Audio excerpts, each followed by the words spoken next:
All right, so we're going to do a review of mass and momentum conservation, so that we're on the same page for the framework that we will use to study estuaries quantitatively. And for that, we're going to use an element of fluid. These are a cube, in which we're going to call the sides of each cube dx, dy, and dz. So we can think of this cube as this classroom. We take this classroom, we pretend it's a cube. Take the classroom to St. Augustine Inlet or to your favorite ocean, and you put it in there. Okay, but you make sure that you orient the x-axis with the east direction. So in this case, that would be the x-axis, I think. Right, north is that way, more or less. So the x-axis will be that side of the room. The y-axis will be that. Actually, no. The x-axis will be that. The y-axis will be that, pointing northward, and the z-axis will be that one. Right, so this is what this cube represents. And we're going to, in order to represent conservation of mass, we're going to see how much mass comes into one of the walls, and how much it comes out of another wall. And accordingly, we'll call the flow component in the x direction, we'll call it u. The flow component in the y direction, or north, we'll call it v. And the vertical component, we'll call it w. So the mass per volume per time, the mass per volume per time coming into that wall, going in the y wall, which is the y wall, y, x. So coming this way from that wall is density times velocity, rho times u.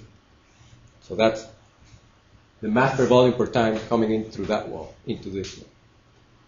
And how much is it going out through that wall? It's the same amount plus any changes of that rho times u along the distance dx. So we'll call that distance dx. So this much comes in, and this much goes out. The same amount plus any changes that could have happened along that path dx. So the flux of mass in kilograms per second, that is multiplying times the area, is rho times u times the area, which is dy dz. So that's the flux of mass coming in through that wall. And the flux of mass going out through that wall is again the same, rho u dy dz, plus any changes of that rho u with respect to x throughout the area dy dz. So the net flux of mass in the x direction, in this direction, will be the difference between how much comes out and how much goes in. Right? This one minus that one, which is this amount. The changes along the x distance of rho u with respect to x throughout the wall dy dz. So this describes any changes of mass that occur as the water goes from that wall to this wall.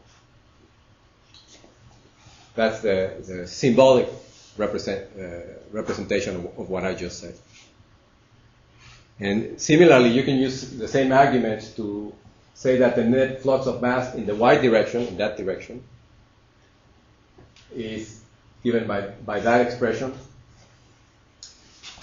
The changes of rho times v with respect to the direction y along the distance y throughout the area dx dz. Dx is that, and dz is that. Dx is this. So we're looking at the changes in that direction, in the north direction. And the net flux of mass in the vertical direction, how much comes through the floor and out through the ceiling, is given by that expression. So I can say that the change of mass per unit time going through the volume element So the changes of mass per unit time going through this whole element. Mass is nothing but density times volume. So I can express the changes of mass in unit time is density times volume. Dx, dy, dz is the volume. So these changes are going to be given by the expressions that I showed before. So these changes right here are going to be given by this one minus this one minus this one. Notice that we had dx the rho u dx times dx dy dz plus this one plus that. So the changes of mass are given by this expression. And notice that we have volume here and volume here. So the change of mass per unit time per unit volume, changes of mass per unit time and volume are given by this same expression divided by dx dy dz. So we have d rho dt plus the changes with respect to x of rho u, changes with respect to y of rho v, and the changes with respect to z of rho w. So this is the general way of representing conservation of mass. So this is conservation of mass in its most general form. And if you remember this, we have a differential of a product here. We can expand the product, and what we have is d rho dt plus u d rho dx plus b d rho dy plus w d rho dc plus rho that multiplies all of the u dx, dv dy, dw dz. Right? So that, again, that's another way of representing conservation of mass. Conservation of mass. This is all a review for everybody, right? And, well, you've seen it, but these four terms, the first four terms represent what kind of derivative. So you have a partial with respect to time, and then an advective change. So local change plus an advective change is the total derivative, or the material derivative. Of what with respect to what? Time. Of density with respect to time. So we can represent this conservation of mass. We also divide by density. We have the total derivative of density with respect to time divided by density plus this. So we haven't done anything. From here to here, we haven't done anything. It's the same, right? Conservation of mass. So there it is again. And if we take the Boussinesq approximation, it says that total changes in density with respect to time are very small in the ocean. Does that make sense? Does the Boussinesq approximation make sense? We'll discuss that in a minute. But if we take that the Boussinesq approximation is true in the ocean or in estuaries, then the conservation of mass becomes a continuity equation. So you're familiar with the continuity equation. Now, does it make sense that the Boussinesq approximation, how will you determine whether the Boussinesq approximation is valid? Anybody? There are different ways. So you should know one. I mean, you've been told that if we take the Boussinesq approximation, then we get the continuity equation easily. But how would you say, how can you tell that it is valid to neglect that term in the conservation of mass? Come on, somebody must have done it. If No? you scale the equation in big values and see if it comes like close to zero. That's one way of doing it. That's the way I did it. Is there any other way? There has to be another way.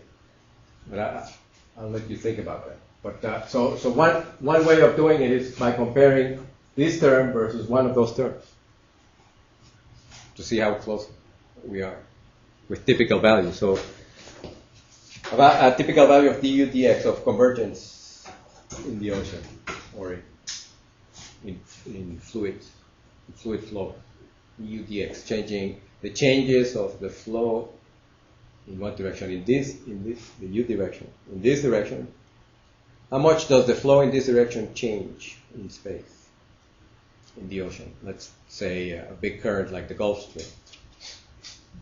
How much does it change along its path? It doesn't change that much. Yeah. But let's say 10 centimeters per second in 100 kilometers, typically. So that's order 10 to the minus 6. The UDX is 10 to the minus 6. And you can see that that's a relatively small value, a conservatively low value. Only 10 centimeters per second in a distance of 100 kilometers. So that's a conservatively low value that we get for DUDX. Do you agree with that? In estuaries, for example, you've seen that in estuaries, at the inlets. What happens at the inlet? The flow at the inlet is strong or weak? Very strong. And what happens to it as it expands into the estuary? It slows down quite a bit. So it slows down maybe by 50 centimeters per second or maybe 30 centimeters per second in 1 kilometer, not in 100 kilometers. So you can see that in shallow areas, in coastal area, this DUDX will be larger. But we're going conservatively low. How about the rho dt? How much does density, the total changes of density with respect to time, how much does density change with respect to time in the ocean typically, would you say? If I give you 1 sigma t throughout 1 day, in the ocean that's a large change. In the ocean. In shallow waters it might be okay. But again, we're exaggerating this one with respect to that one a little bit. So 1 sigma t throughout 1 day. So it's 1 over how many, what's the denominator there? Remember, we're trying to scale that term. So what value should we give to the denominator? Delta t, 1 day. Time should be in what? In minutes, in hours, in days, in years, in months, in seconds. In seconds. How many seconds in a day? That's right, 86,400. That's one of the numbers that should be in your hard drive. Hopefully by the end of the class, you're going to have several values added to your hard drive. If they're not there yet, they're probably there yet, but they will be reinforced hopefully. So what? Okay, what? That's 1 over 86,400, which gives you 1.15, not pointing down, that's times 10 to the minus 5. So that's order 10 to the minus 5, right? But it's d rho dt. The term is 1 over rho d rho dt. So 1 over rho d rho dt gives you order 10 to the minus 8. So you can see, even though we're exaggerating the d rho dt a little bit, and we are underestimating the DUDX, we can see that they're 2 orders of magnitude different. Can you think of an instance in which the Boussinesq approximation will not be effective, will not be good?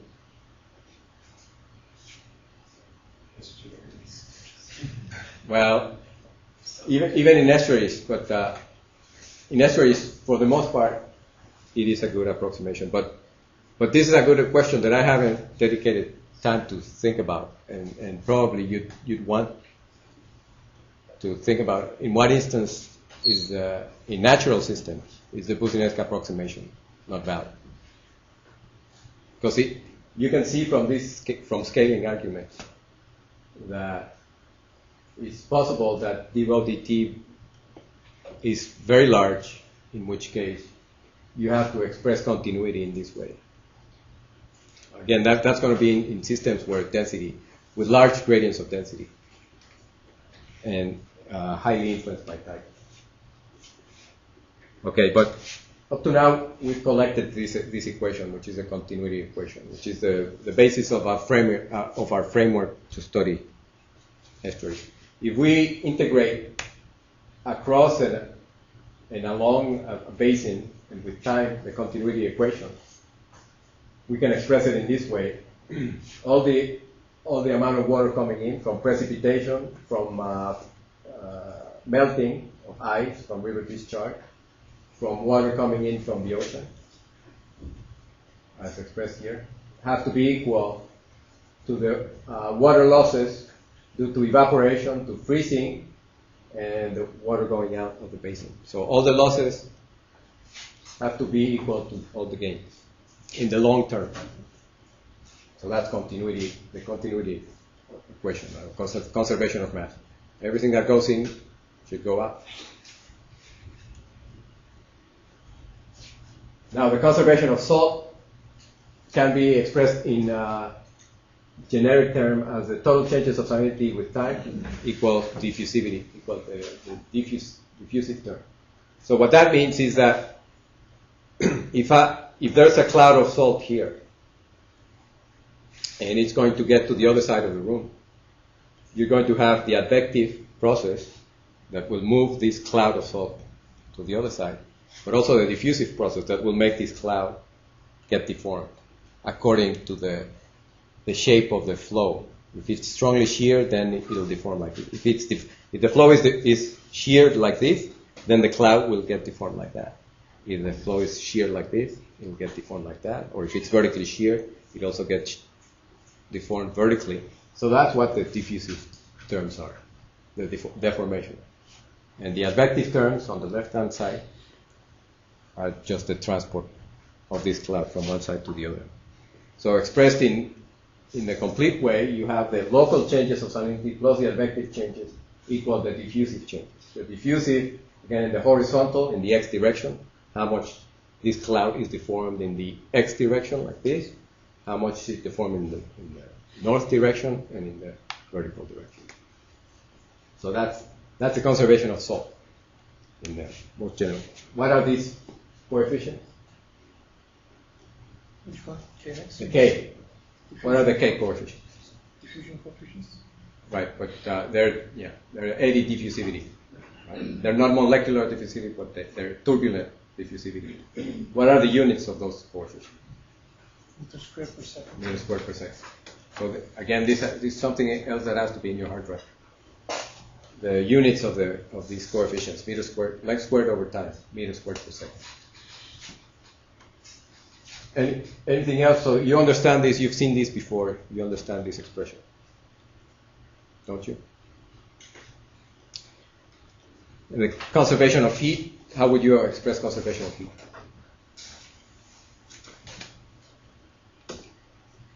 Similarly or differently from conservation of salt? Practically the same, but instead of having S, you have T, or temperature. If we want to talk about heat, then we have to multiply times the density of water times the heat capacity of water, and that converts temperature to heat. But since all the terms are multiplied by that, you can eliminate them, and you end up with temperature. And in this case, kappa would be diffusivity of heat, eddy diffusivity or turbulent diffusivity of heat. And the units of those coefficients, are they different units? Same units. Now, the value of these coefficients, which are larger, which is more efficient to diffuse in a turbulent way, heat or salt in water?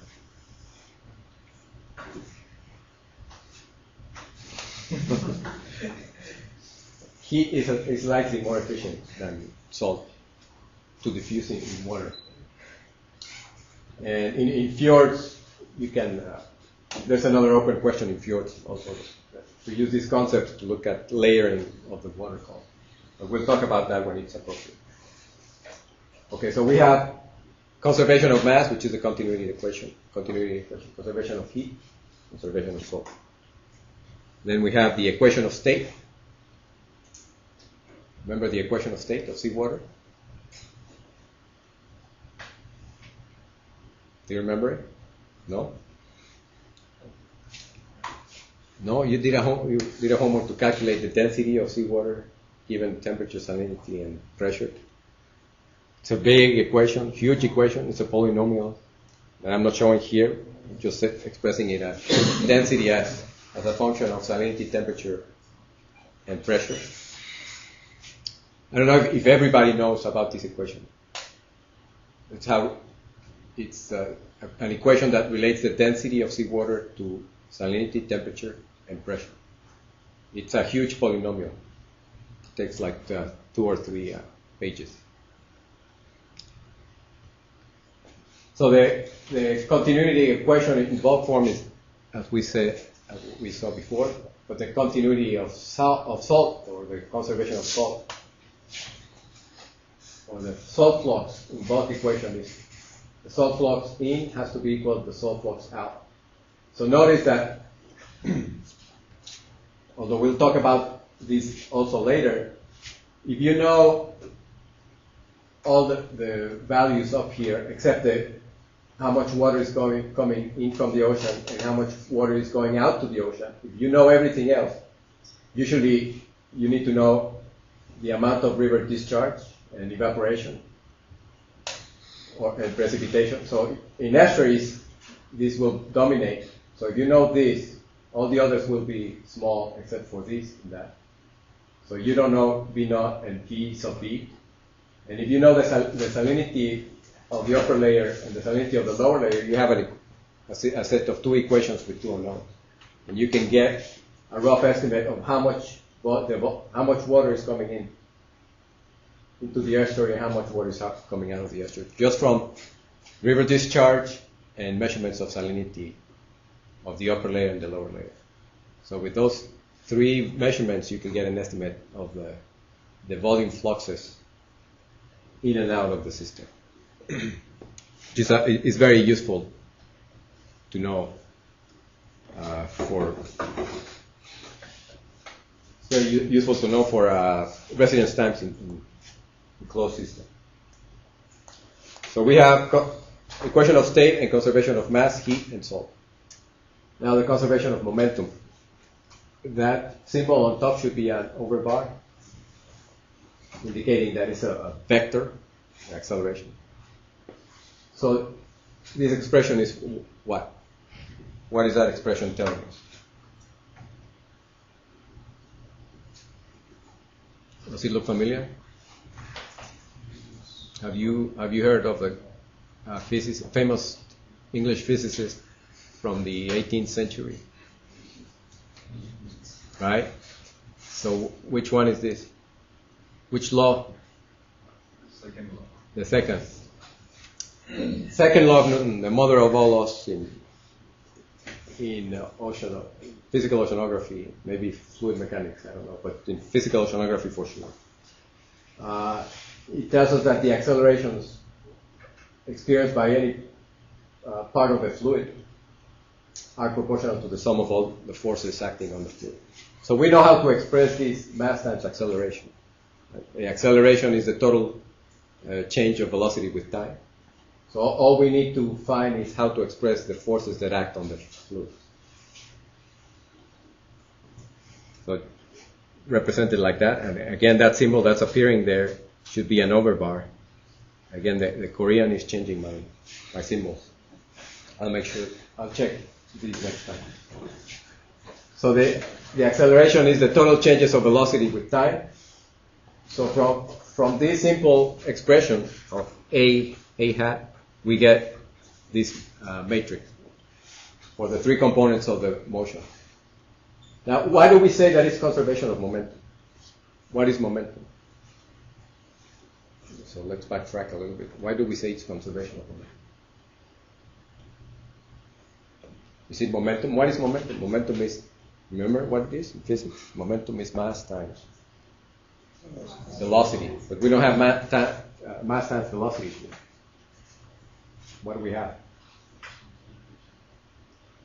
We actually have acceleration. So accelerations are, what are they? Related to momentum. They're momentum per unit mass, per unit time. Momentum per unit mass, per unit time. With that you get an acceleration. So keep that in mind when we call them momentum balance. It's really an acceleration balance. But it's momentum per unit mass, per unit time. Right, so that's the expression of the acceleration or momentum per unit mass per unit time. So we have the left-hand side of this equation already expressed here. We don't have a problem with this, right? You've seen this. So that's the left-hand side of the equation. The trick comes in the left with the right-hand side of the equation. How do we express the sum of all forces? What are those forces? What forces produce accelerations in the ocean? Pressure gradients, right? Pressure gradients. That's one. What else? I think that was my first one. Pressure gradient. What else? Coriolis. That's right. That might be my last one. Morphology doesn't cause acceleration. Gravity. It modifies. That's right. Gravitational forces. What else? Morphology causes different frictional effects. So friction. Friction from wind, from bottom stress, from the interior of the water column. So we have friction from tides, gravitational forces, tides and gravity, which are gravitational forces, and Coriolis. So you see, our job in fluid mechanics, when we're studying the ocean, is to express these forces in a quantitative way. And with this, we can study what's going on. In a way, when I talk to biologists and chemists and geologists, I tell them, when you study the physics is the easiest to study, or the least difficult. Why? Because we don't have, in the conservation equations, we don't have sources and sinks that complicate the problem even further, that we don't know much about. So we have the simplest problem, or the least difficult problem to address when we look at the physics only. In a quantitative way, of course.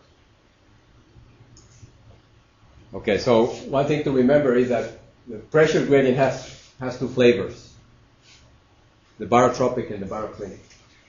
What do we mean by that? Does anybody know the distinction between the barotropic pressure gradient and the baroclinic pressure gradient? Amy? You know. The baroclinic is because of pressure because of density differences, and barotropic is just pressure. That's right. Density gradient, and this is the slopes of the sea surface elevation. The barotropic pressure gradient does not depend with depth. It's constant throughout the water column, and it's due to the slope of the surface elevation. That causes motion, right? If the water is tilted, the water will flow down the slope. So that's the barotropic. The baroclinic, it develops when you have density differences. Heavy water will go under lighter water. So that's depth dependent.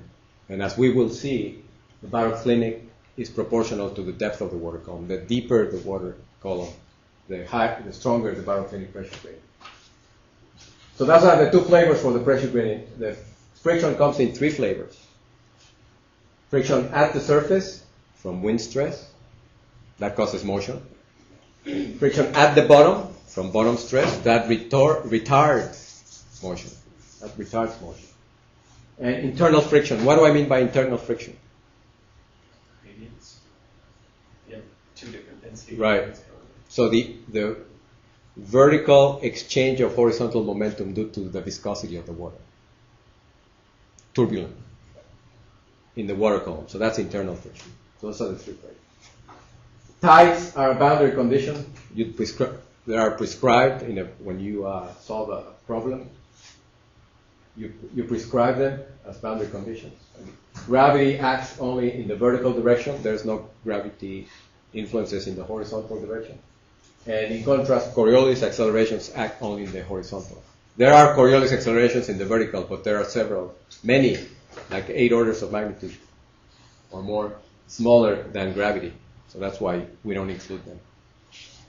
All right, so these are forces per unit mass, or acceleration. So when you say pressure gradient force, it's really the acceleration due to the pressure gradient force. So keep in mind that these are accelerations, even though sometimes we call them forces. All right, so let's look at each one of them.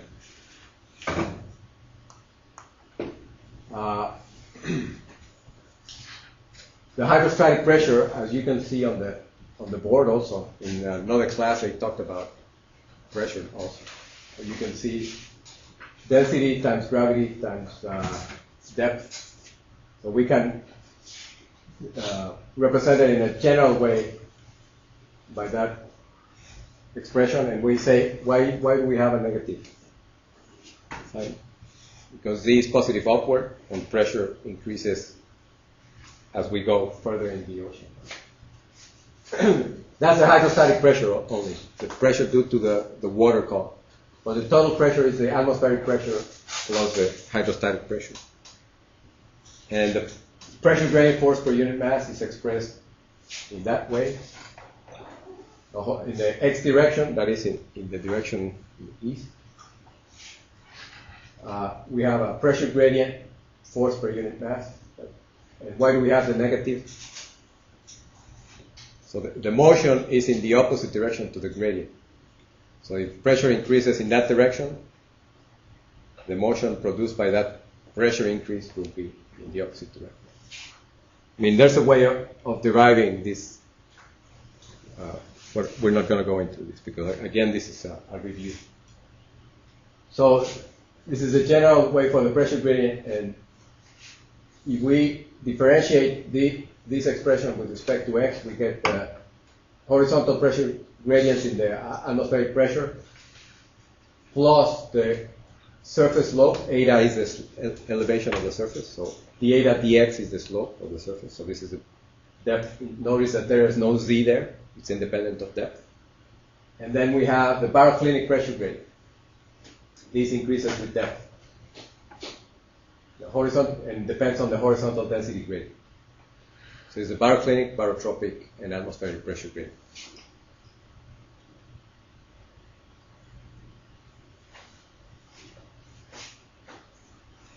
Okay, so something very important in estuary is that even if the density is constant, if rho is constant, d rho dx might not be constant. So the horizontal pressure gradient increases with depth if there is a horizontal density gradient. So this pressure gradient will increase with depth if d rho dx, if there is a d rho dx. If there is a horizontal density gradient, which is typically the case in estuaries, if rho doesn't change with depth, but there is a d rho dx, that is for a uniform, vertically uniform estuary, where we have light water on one side, heavy water on the other side, but vertically uniform, that there will be a baroclinic pressure gradient still, because that will want to self-adjust under gravity. So that's an important aspect to the motion. So I think we'll stop right there, and we'll continue with the review next time, starting to talk about friction.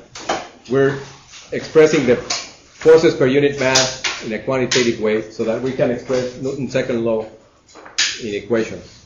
I mean, you've seen this, but just so that we are all on the same page. All right, any questions up to you?